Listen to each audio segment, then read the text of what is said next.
여러분, 우리는 누구입니까? 사람들이 우리를 누구라고 부릅니까? 또 우리는 우리를 누구라고 말합니까? 우리는 크리스찬, 그리스도인이라고 우리도 그렇게 말하고 있고 다른 사람들도 우리를 그렇게 말하고 있습니다. 그렇다고 한다면 크리스찬은 어떤 사람들입니까? 그리스도의 보혈로 말미암아 죄사함 받고 거룩하신 하나님을 아버지로 모시는 하나님의 백성들을 말합니다. 성경이 말하는 이 크리스찬이라고 하는 사람들은 바로 하나님을 섬기고, 신약의 얘기로는 하나님의 자녀요, 구약의 좀 더 익숙한 표현으로는 하나님의 백성이요, 바로 하나님을 섬기는 사람들을 그리스도인 또는 크리스찬이라고 이렇게 말하는 것입니다. 그렇다고 한다면 우리가 섬기는 하나님은 여러분 어떤 분이십니까? 성경은 우리들에게 어떤 것을 말씀해 주시죠? 우리 구약을 통해 가지고 성경을 지금까지 계속 배워오는 가운데 성경을 자세히 보니까 하나님에 대해서는 크게 두 가지로 설명을 해 주시는 것 같아요. 그분의 능력적인 면에 있어서는 못하실 것이 없는 전능하신 분이시다라고 하는, 그의 능력은 무한하시다라고 하는 능력에 관한 부분이 있고, 또 하나의 부분은 그분은 능력을 가지고 마음대로 행사하는 폭군이라든지 어떤 막 사악한 사람이 아니에요. 분이 아니에요. 하나님은 아브라함과 이삭과 야곱과 기타 모든 자기 백성들에게 쫙, 그리고 성경 전체를 보니까 이분은 너무너무 선하신, 아름다우신 그런 분이세요. 하나님은 능력적으로는 전능하시고, 그분의 성품적으로는 선하시고, 그래서 이 모든 것을 합쳐가지고 아름다우신, 아름답다라는 말은 예쁘다는 모습이 아니고, 여러분 골프 칠 때 골프를 딱 쳐가지고 멀리에서 공이 잘 날아갔을 때 뭐라고 말합니까? 뷰티풀이라고 말해요. 너무 그게 보기가 좋다는 거예요. 물고기를 잡을 때 큰 물고기를 잡았는데 이 물고기를 보고 뷰티풀이라고 말하더라고. 우리 하나님이 뷰티풀하시다라는 거. 그분의 선하심과 전능하심과 이 모든 것들이 너무너무 아름다우시고 귀하시고 존귀하시고 좋은 분이라시는 것입니다.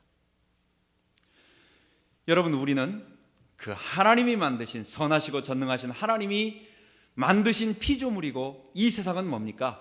그 하나님이 만드신 아름다운 피조 세계예요.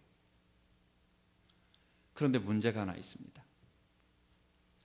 이 세상에 분명하게 지금 악이라고 하는 것과 그 다음에 고통이라고 하는 것, 그 악으로부터 발생되어지는 고통이라고 하는, 눈물이라고 하는 것이 우리 세상 속에 실제로 존재하고 있는 거예요. 여러분, 혹시 우리 한국에 있었던 어른들은 잘 아실 것입니다. 도끼 살인마라고 해가지고 살인마 고재봉이라는 사람이 한 사람이 있었습니다, 옛날에. 이 사람이 어떤 사람이냐면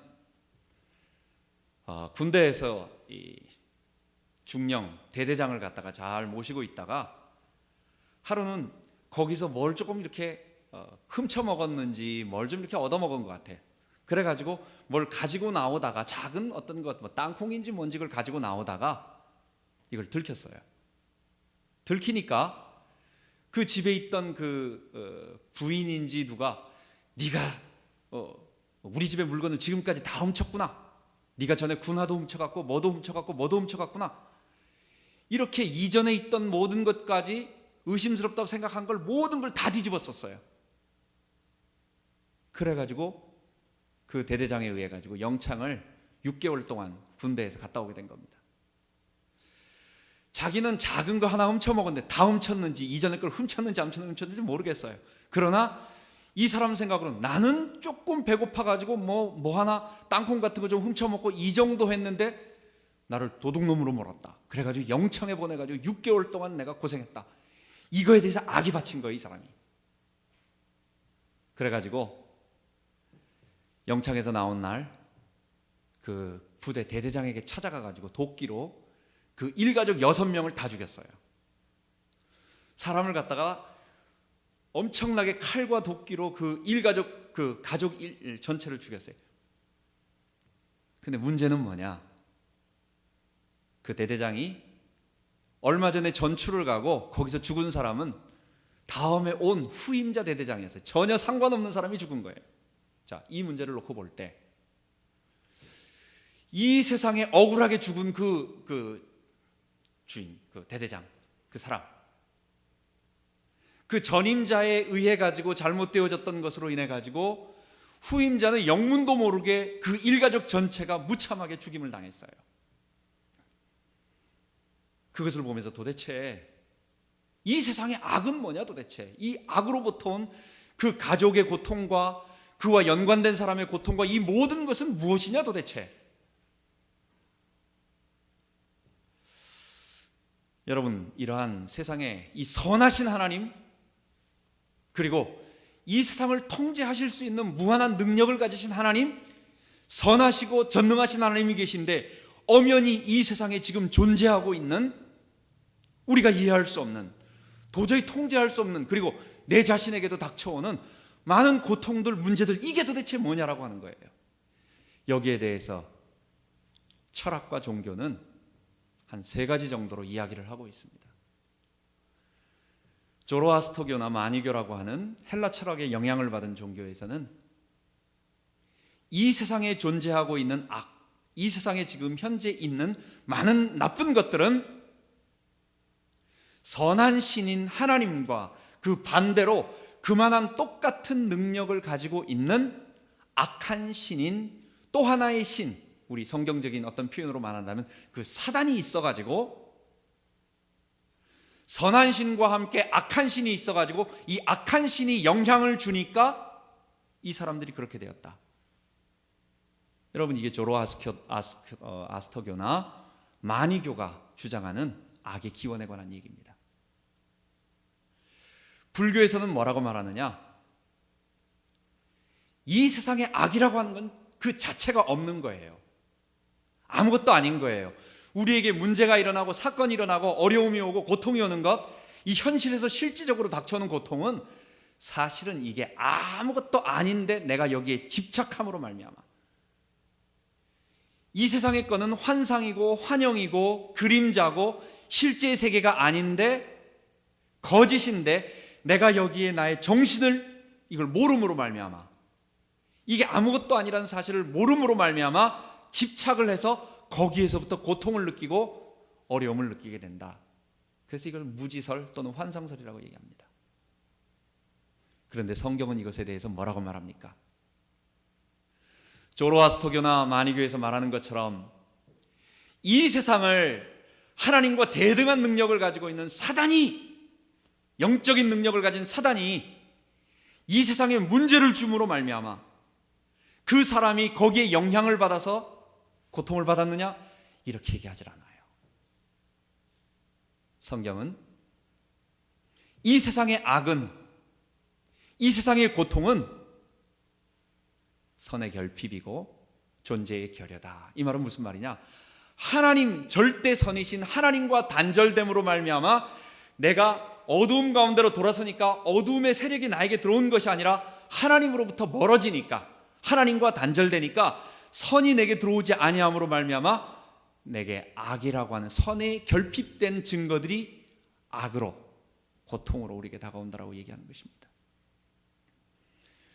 여러분, 우리는 이것을 통해서 이 세상에 존재하고 있는 모든 아픔과 고통과 눈물은 바로 우리에게서 왔구나. 바로 내가 살아계신 하나님, 전능하신 하나님을 돌아서서, 이걸 성경이 뭐라고 말한다고요? 이게 죄예요. 이걸 죄라고 말하는 것입니다.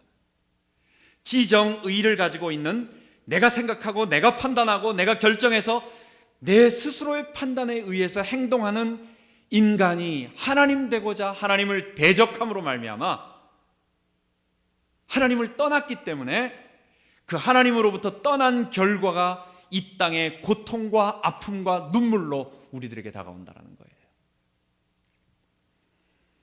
그러므로 이 죄에 대한 책임, 그 다음에 악에 대한 책임, 그리고 고통에 대한 책임을 우리는 누구에게 하나님이 여기다 가져다 뒀다 이렇게 생각하지 마시고, 나와 상관없는 사단이 이 세상에 우리에게 영향을 주고 있구나, 그래서 나는 책임 없다 이렇게도 생각하지 마시고,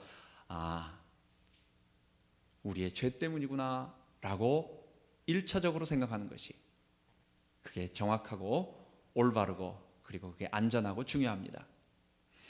우리에게 오는 고통은 두 가지의 종류가 있습니다. 첫 번째는 나의 잘못으로 인한 고통이 있습니다.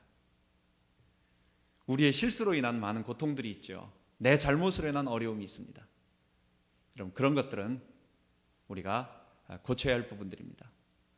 그렇기 때문에 이 고통들, 내가 저지른 죄와 내가 저지른 잘못으로 인해서 이걸 자꾸만 아까 말한 것처럼 이거 사단이 나를 잡고 있어가지고 이렇게 만들었다 이렇게 보지 말라는 것입니다. 사단은 뭡니까? 인격적 존재인 사단은 뭡니까? 우리를 딱 잡을 수 있는 대마왕의 능력을 가진 자가 아니에요. 사단은 뭡니까? 우리를 유혹하고 우리를 미혹하고 또 범죄한 우리를 참소하고 또 우리를 갖다가 우는 사자처럼 덤빌 것 같이 막 으르렁으르렁 대면서 우리에게 겁을 주는 위협자에 불과해요. 사단은 절대로 대마왕이 되지 못하기 때문에 우리의 문제는 1차적으로 내게서 왔구나 라고 생각하는 것이 옳다 이렇게 말하진 않습니다. 왜? 아닌 부분도 있어요. 제가 두 번째 말하는 하나님이 주시는 고통도 있습니다. 그러나 나에게서부터 왔다라고 생각하는 것이 안전합니다. 여러분, 두 번째는 하나님의 계획이 있는 고통이 있습니다. 이거는 내가 이해할 수 없는 고통들이 있어요. 분명히 나의 잘못도 아니고 내가 이해할 수도 없는 부분인데 우리가 당하는 고통이 있습니다. 욥이 당하는 고통도 있고 바울이 당하는 고통도 있습니다. 이런 부분들은 제가 다음번에 욥기를 말하면서 신정론에 관한 이야기를 할 때 말씀을 드릴 것입니다. 오늘의 주제는 나의 잘못으로부터 오는 고통에 관한 문제입니다. 우리는 분명히 나 자신으로부터 당하는 고통, 우리는 대체로 고통이 오거나 문제가 오면 이건 누구 때문에 이렇게 왔지? 라고 대부분 우리 죄의 본성은 그걸 회피하고 싶어 해요. 다른 사람에게 책임을 전가하고 싶어 해요. 그래서 자꾸만 이 책임을 남에게 넘깁니다. 그런데 1차적으로 아닐 수도 있지만 대부분 지금 오고 있는 이런 어려움들은 바로 나에게서부터 왔다. 하나님이 나에게 무슨 말씀을 하시려고 하는 것이다. 여러분, 이것을 가장 잘 보여주는 사람이 바로 야곱입니다. 야곱은 하나님께서 너무 많은 그의 인본주의적인 성품과 그가 살아남으려고 했던 여러 가지 그 방법론을 쓰는 여러 가지 것들을 보시면서 이 사람은 하나님의 언약의 축복을 받고 믿음의 백성의 큰 모델이 될, 조상이 될 축복받은 사람에도 불구하고 바뀌어야 할 너무 많은 것들이 있었어요. 그의 모습을 보면 믿음의 조상의 모습보다는 어떤 살아남으려고 하는 강한 생존력을 가진 사람처럼 보여요. 믿음의 사람의 모습이 보이지 않아요. 본래 에덴 동산에서 하나님께 영광을 돌리고 경배하고 찬양을 하며 그분께 자기의 삶을 내어 맡기고 그분을 신뢰하며 그분께 의지하고 있는 모습보다는 나 자신, 나의 성공, 나의 재물, 그리고 나의 목숨을 위하여 어떻게든지 살아남으려고 하는 그런 강한 집착과 욕망을 가지고 있는 사람으로 보이는 것입니다. 하나님은 이 믿음의 그 사람에게, 그 믿음의 조상이지만 아직도 그의 죄에 대한 본성 때문에 가지고 있는 그 사람에게 축복, 뭐가 축복입니까? 그것을 변화시키는 게 축복이에요. 근데 변화시키는 과정이 뭡니까? 그에게 그의 지정의를 다 없애버리고 하나님께서 그냥 하루아침에 해리포터의 마법지팡이 한번 짠 해가지고 확 바뀌는 것이 아니라 하나님께서 지정의를 가지고 있는 그 사람을 하나씩 깨닫게 하시고 사건을 만나게 하시고 어려움을 통과하게 하시고 그래서 하나님의 도움의 손길을 맞이하게 하시고 그러면서 10수년, 20년 그리고 그의 전생애를 살면서 그 하나님을 만나게 하는 거예요. 그 하나님을 체험하게 하는 거예요. 그의 삶은 무슨 삶입니까? 고통스러운 삶이죠. 그에게 오는 어려움들은 뭡니까? 문제지요, 사건이지요. 근데 그것을 통해서 그는 하나님을 알게 되고 변화되어지게 되고 맨 마지막에는 그렇구나, 내 인생은 내가 주장하는 게 아니구나,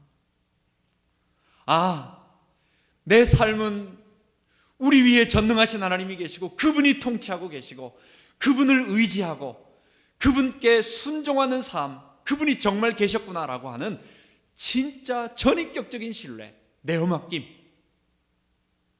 그 안도감, 그 평안함, 그 안심, 여러분 그것을 무엇을 통해서? 고통을 통해서 얻게 되는 것입니다.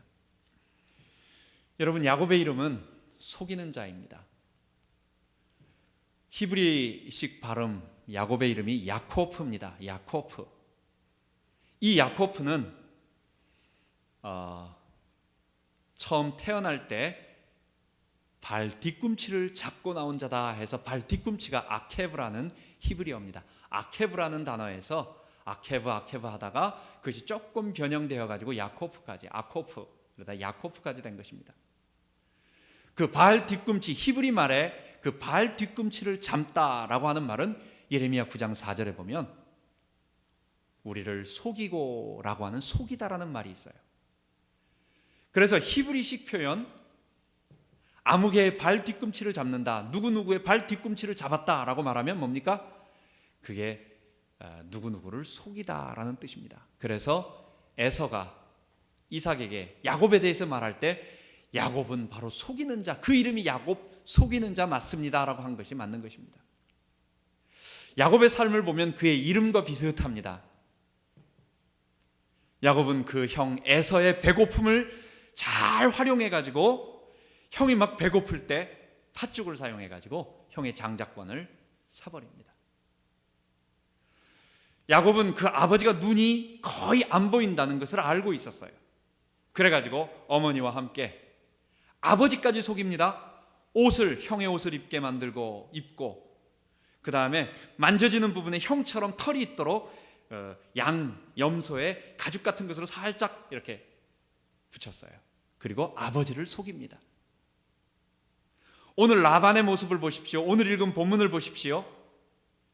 자기 양을 갖다가 자기 재산을 늘리게 하기 위해서 비실비실한 연약한 양과 이런 것들이 짐승이 오면 그냥 자기가 할 수 있는, 이건 라반의 양이 될 수 있도록 만들어버리고, 좀 보니까 튼튼하고 실한 아주 건강하고 아주 좋은 양을 보면 자기 양으로 만들어버리는 그런 행동을 하기 합니다. 야곱의 삶은 교활하게 속이고 어떻게든지 빼앗고, 이걸 사기치고 이 정도까지는 안 간다 할지라도 자기의 목표 달성을 위해서는 어떻게든지 수단 방법을 가리지 않는 그런 사람이었습니다. 여러분, 그런데 성경은 이런 구원은 받은 하나님의 백성이죠. 야곱은 누굽니까?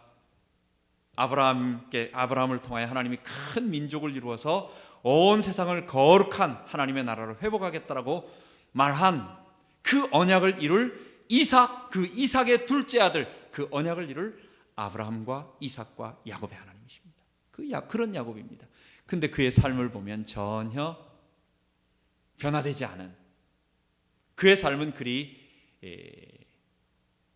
하나님에 대해서 신뢰함보다는 자기의 삶에 대한 어떤 집착이 강한, 결국은 야곱은 한 가지가 변화되어야 되는 것이었어요. 그의 삶에서 하나님을 신뢰하는 것이 필요했어요. 여러분, 우리의 축복, 우리의 삶은 누가 인도하시는 것입니까? 전능하신 우리 하나님, 보이지 않는 그 하나님, 우리의 인생의 이 항해를 주장하시는 분이 누구십니까? 그 하나님이라고 하는 전적인 내어 맡김, 이걸 믿음이라고 말하거든요. 근데 야곱에게는 분명히 구원받은 사람이지만 그게 없는 거예요. 하나님은 이러한 야곱을 변화시키기 위해서 야곱에게 야곱보다 더한 사람 라반을 만나게 하시는 것입니다. 그래서 야곱은 속이는 자이지만 라반은 야곱보다 한술 더 속이는 자 라반인 것입니다. 인본주의 머리라고 한다면 한 머리 쓰는 야곱인데 하나님께서는 그에게 그보다 하나 더 아주 강한 강적을 만나게 하신 거예요. 라반을 가만 보니까 이 라반은 보통 사람이 아닙니다.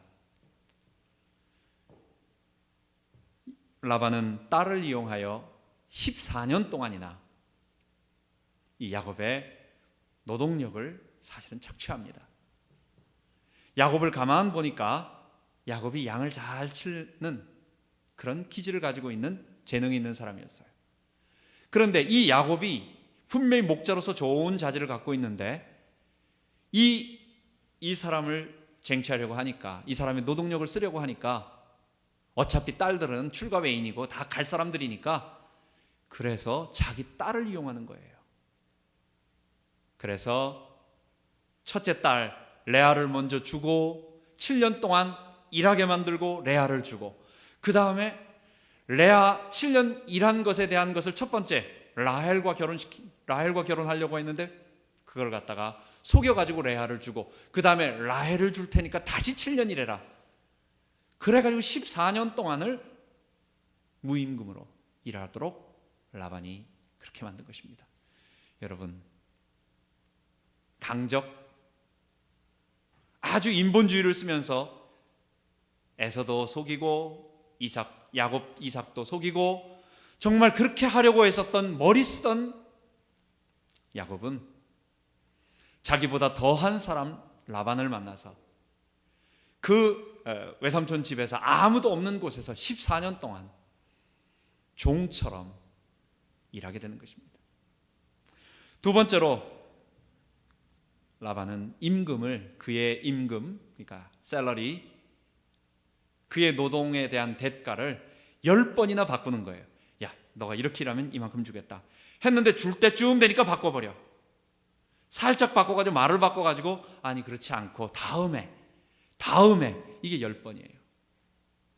거기서 야곱이 무슨 법정에다가 무슨 수를 할 수 있습니까? 아니면 뭐를 할 수 있겠습니까? 아무것도 할 수 없는 거예요. 여러분, 지금 뭘 얘기하려고 하는 것입니까?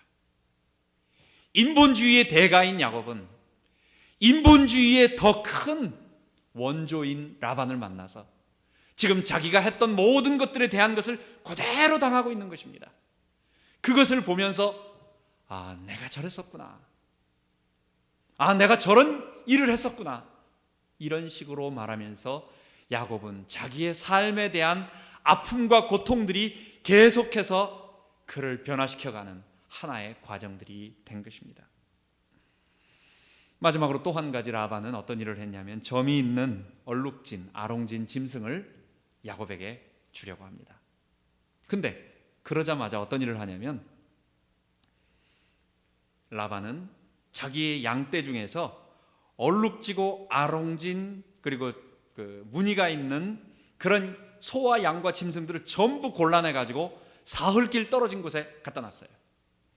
야곱에게는 뭐가 있는 것입니까? 흰 소나 검은 소나 이런 그런 무늬가 없는 그런 것들만 있습니다. 여러분 생각을 한번 해보십시오. 얼룩무늬 소하고 소가 암소가 교배를 해가지고 나온 게 얼룩이 될 가능성이 많죠. 흰 소하고 흰 소가 교배해가지고 어떤 소가 낳겠습니까? 어떻게든지 라반은 얼룩소하고 흰 소가 교배하는 거 막으려고 하고, 또 얼룩소하고 검은 소가 교배해가지고 뭐가 나오는 이런 것들을 어떻게든지 다 막아내기 위해 가지고 이미 있는 것 중에서 싹 뽑아가지고 사흘길 떨어진 곳에 만들어 놓은 것입니다. 여러분, 다시 한번 말하지만 속이는 자 야곱은 더 속이는 자 라반을 통해 가지고 자기가 가지고 있었던 모든 성품적인 것들, 그런 바뀌어져야 할 모든 부분들을 그대로 20년 동안 당하면서 고통을 당하는 것입니다. 여러분, 고통은 뭐라고요? 야곱의 고통은 다른 것입니다. 요셉의 고통하고는 다른 것입니다. 야곱의 고통과 요셉의 고통은 다른데, 요셉의 고통은 우리가 다음번에 또 이 말씀을 나누겠지만 그거는 하나님의 섭리와 상관되어 있는 그런 고통입니다. 애굽으로 포로로 노예로 잡혀간 것은 요셉이 잘못했기 때문에, 죄값 때문에 가는 건 아니에요. 그런데 야곱의 문제는 좀 다른 것입니다. 야곱의 문제는 하나님이 바꾸셔야 할 야곱의 문제 때문에, 야곱은 자기 잘못 때문에 하나님께서 하란을 택하게 하셨고 그가 하란으로 가게 됐고 그 하란에서 온갖 고통을 당하게 만들고 여러 가지 어려움 속에서 그의 옛 모습을 변화시켜 가시는, 그래서 변화되어가는 한 개인의 큰 모습을 보면 야곱을 보면 우리는 잘 알 수 있고요. 한 민족을 변화시켜가는 그 모습을 보면 출애굽기와 모세 오경을 통해서 이스라엘 백성을 애굽에서 건져내서 가나안 땅을 가게 만드는 그것을 통해서 우리의 구원의 모습을 잘 설명할 수 있는 것입니다. 그런데 세 번째로, 그럼에도 불구하고 하나님은 야곱을 축복하셨습니다. 비록 야곱이 그의 인본주의의 모습이나 그의 성품적인 한계나 또는 하나님을 신뢰함이 부족함이나 이런 많은 연약한 것들이 있지만 그는 누구였습니까? 그의 본래적인 신분이 무엇이었습니까? 하나님께서 아브라함에게 이루신 약속을 이삭을 통해서, 그리고 그 이삭의 둘째 아들, 두 아들 중에서 야곱을 무조건적으로 선택하신 것이었습니다. 야곱은 그가 잘해서 하나님의 백성이 된 것이 아닙니다.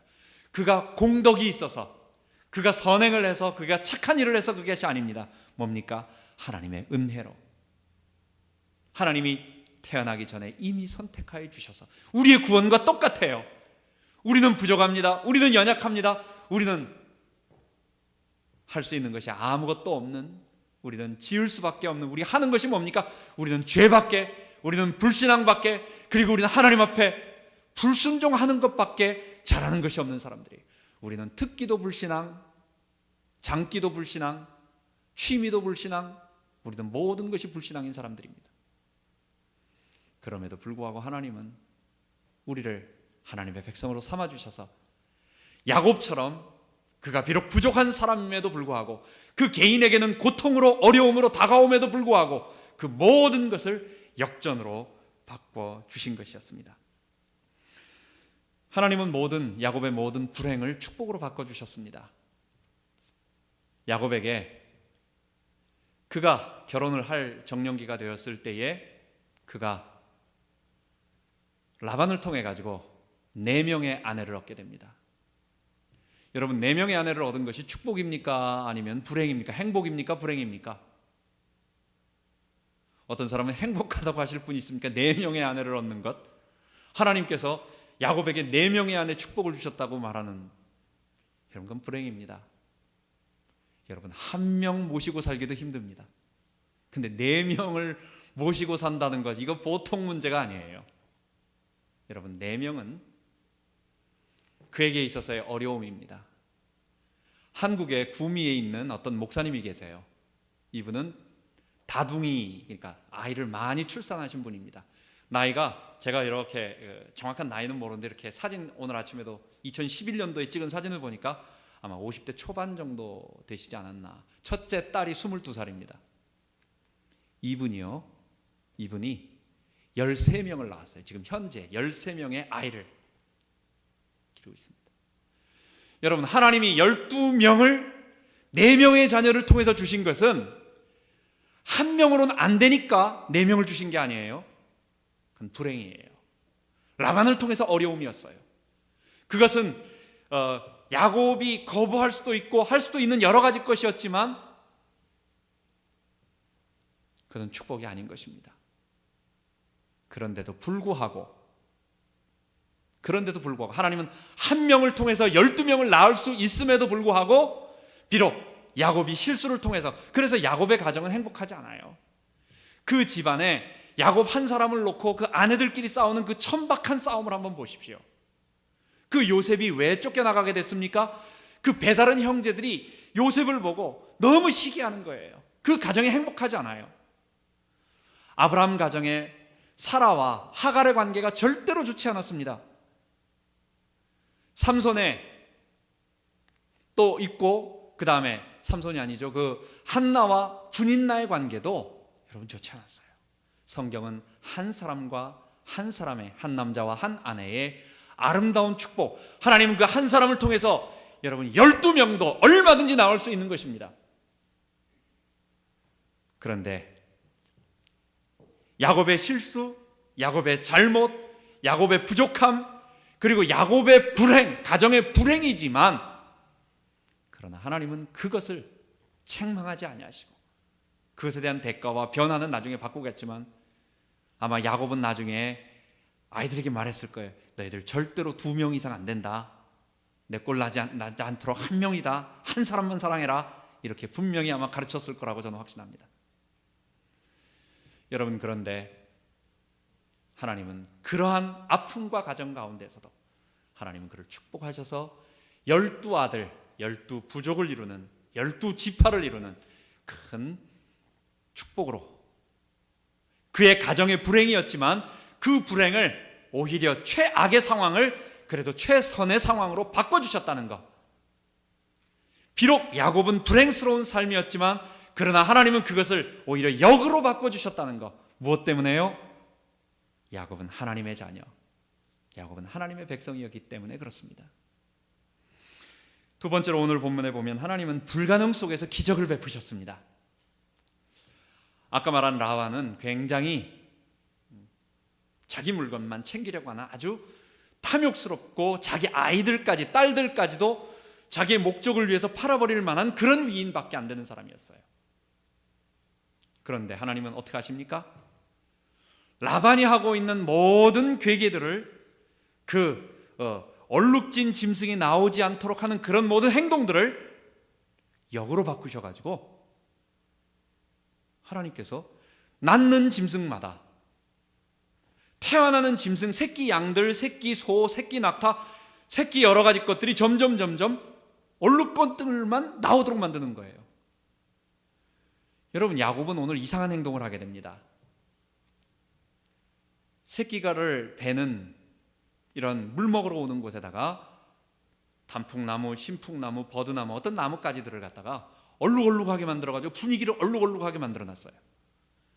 그래가지고 거기서 물 먹고 우물가에 와 그런 물가에 와서 물 먹고 그리고 교미를 하게 되면 여러분, 분위기가 얼룩덜룩하다고 해서 새끼가 얼룩이 나오는 겁니까? 여러분, 유전의 법칙은 그런 게 아닙니다. 우리 학교에서 생물 시간에 그런 거 배우죠. 라마르크라고 하는 사람이 용불용설이라는 말을 했습니다. 그게 무슨 말이냐면 기린 같은 것이요, 왜 목이 길어지고 또 오늘날 저 모습이 왜 오게 됐느냐 해가지고 했더니 이런 나무가 있는데 얕은 나무에 있는 과일들을 막 따먹다가 보니까 점점 먹을 게 없으니까 점점 과일이 높은 데 있는 거예요. 그래 자꾸 목을 빼는 거예요. 자꾸 목을 빼다 보니까 기린들이 점점 목이 조금씩 길어지면서 길어진 엄마와 길어진 아빠가 만나가지고 그러니까 조금 길어진 그게 나오고 기린이 점점 해서 오늘날 기린이 됐다라고 하는 것입니다. 여러분, 바이스만이라는 사람이 19세기 말에 이런 실험을 하게 됐습니다. 여러분, 이게 맞는 것 같잖아요?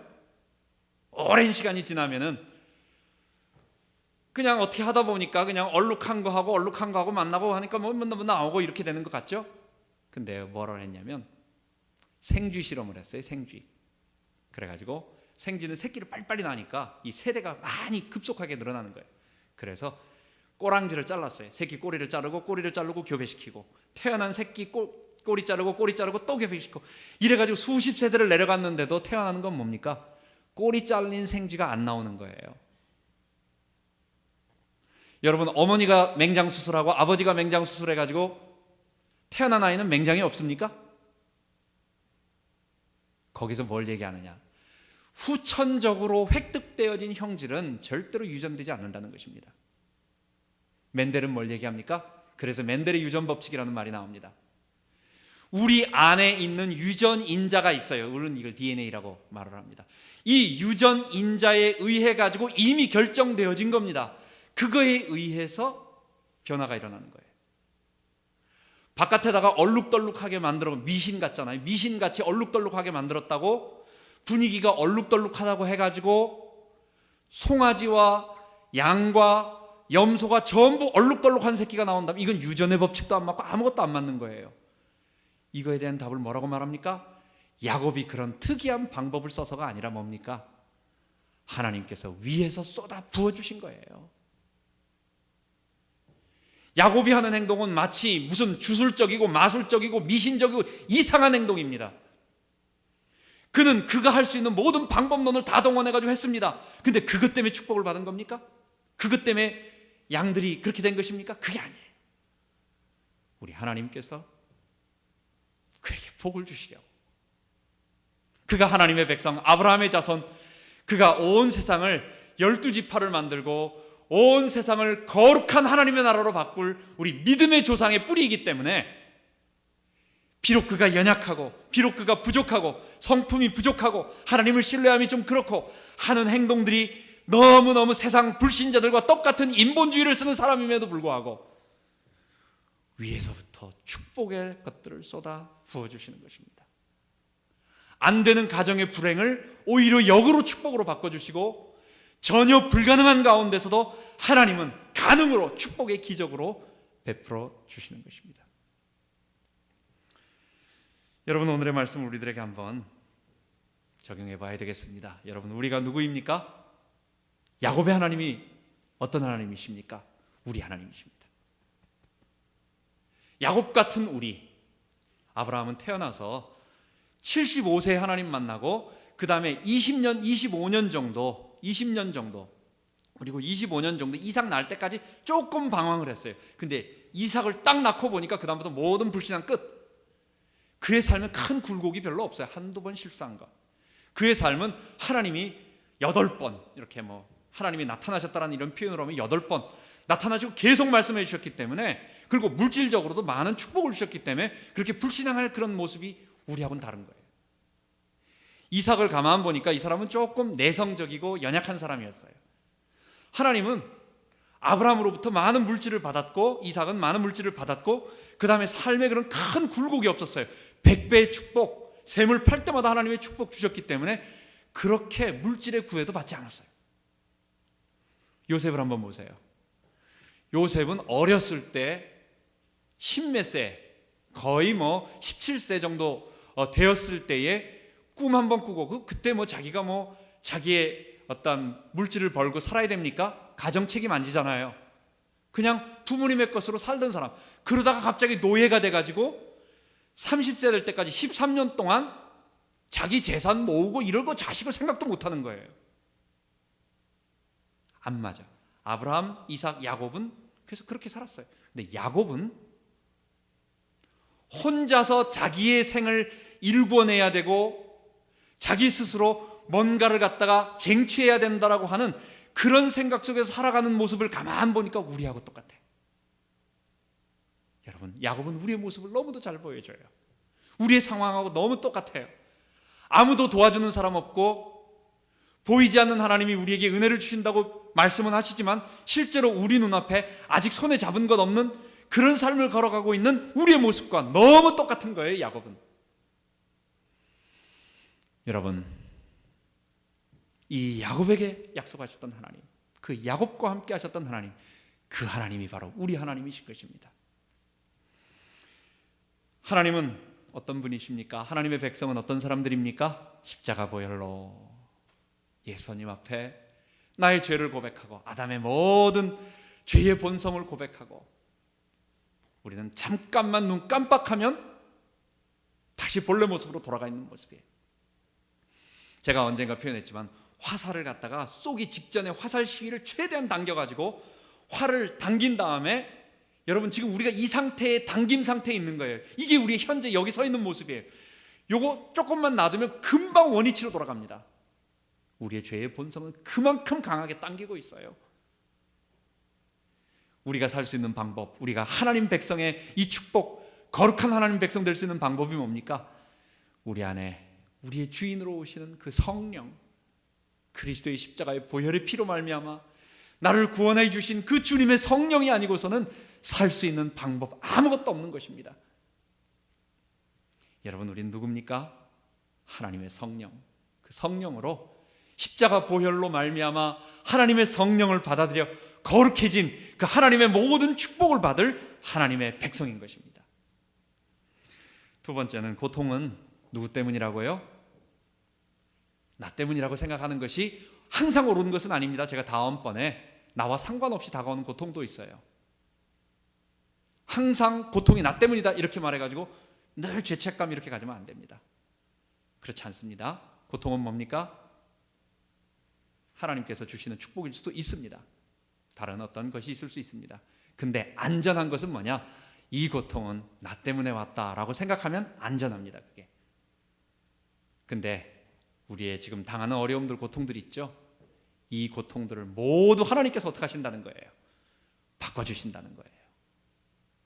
비록 내가 실수로 알고 하면 좀 더 멀리 고통당하고 어려움 당합니다. 근데 그러지 않고 내가 실수로 어려움을 당했을 때, 내가 실수로 한 잘못으로 인해서 어려움 당했을 때, 하나님은 비록 그 실수지만 모든 것을 야곱의 불행한 가정, 야곱의 어려운 가정, 그 가정을 통해서도 12아들의 축복을 주셨듯이 지나고 보면, 그러나 12아들을 얻기 위해서 일부러 4명의 아내를 얻을 필요는 없는 거예요. 야곱의 삶은 행복하지 않았어요.